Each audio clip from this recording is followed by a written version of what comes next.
Great.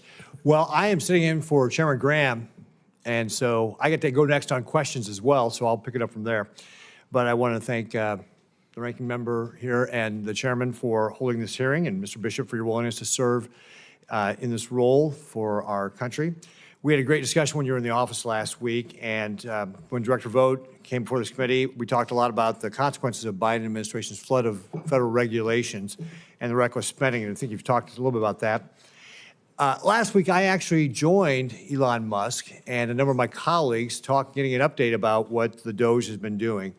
And one of the things that he talked about was making sure that we were doing what you said a little bit earlier, is if we got things we don't need, we shouldn't pay for them. For example, he used the fact that in one of our agencies, we have 13,000 employees and 37,000 software licenses.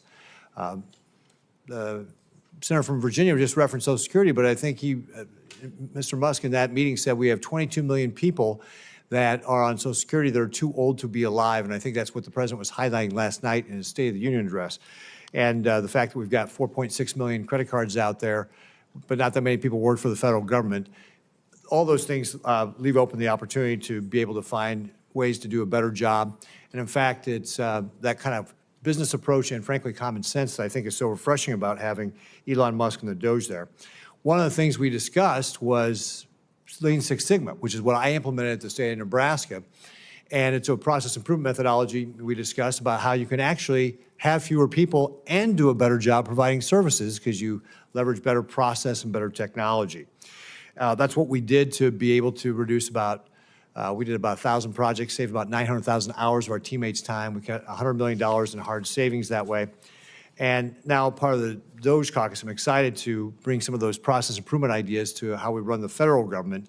The bottom line is this: we need to make sure that we're doing a better job providing services, that we're doing a better, more effective, and that we're increasing the efficiency and saving taxpayers dollars to get at that goal that President Trump laid out last night of balancing the budget, which is, you pointed out earlier, very, very important that we get to a balanced budget. It's not sustainable what we're continuing to do.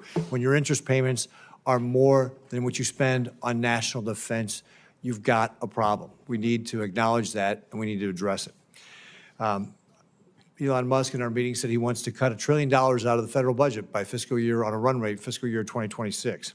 So I look forward to continuing to work with Elon Musk and President Trump and the Senate Doge Caucus and you, Mr. Bishop, to replicate what we did in Nebraska at the federal level.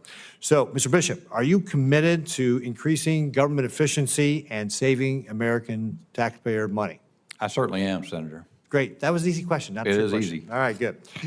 Will you commit to working with me on bringing process improvement methodologies like the one I described with you, Lean Six Sigma, to the federal government so we can improve our services while keeping our costs down? Yes, Senator, and in our meeting, I was intrigued by the Lean Six Sigma idea. And one of the things I could say quickly is that, you hear a lot of ad hominem attacks on Elon Musk, but people rarely want to engage with the merit of what he's actually saying, what makes sense. And by the same token, what the Lean Six Sigma recognizes that you're actually empowering employees when you elevate them to make process improvement recommendations, and that's exactly what there's a notion that they're trying to set up an antagonism between Elon Musk and employees. What Musk has done in his businesses, if you read his biography, is he has shown that by being ready to make significant change, you actually bring out the superlative employment or performance out of people, and they actually can improve things beyond that you might expect by just adding numbers. And I think it's a similar concept. Yeah, you're exactly right there, Mr. Bishop. At the state of Nebraska, Lean Six Sigma engages frontline people in making their jobs better because they see the waste, the number of steps that we try to cut out. They see that duplication and wonder why we do it. They don't feel empowered to change it. Lean Six Sigma actually gives them the opportunity to be able to change those processes that not only do a better job providing services, keep our costs down, but actually make their jobs easier as well. Quickly, since I'm running out of time here as well, when Director Vogt was here, I asked him about his commitment to helping ensure the timely issuance of renewable volume obligations, or RVOs. The biofuels industry is very important to Nebraska's farmers. It's our #1 industry in the state of Nebraska, and of course to the energy industry as well. The 2026 RVOs were obligated to be filed by November 1st, 2024, but will not be filed until December 2025, so a year late. Timely RVOs are critical not only because it's the law, because our nation's farmers rely on RVOs to inform planning decisions. And of course, as you know, businesses want certainty.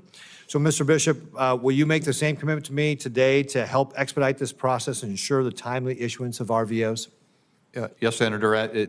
Director Vogt makes clear that he wants to move processes on time. And that's a discipline he brings. And so I can't speak with great specificity to that particular situation. Don't have the knowledge of it yet, but certainly look forward to working with you and with Director Vogt to accomplish that objective. Great. Thank you, Mr. Bishop. And Mr. Padilla.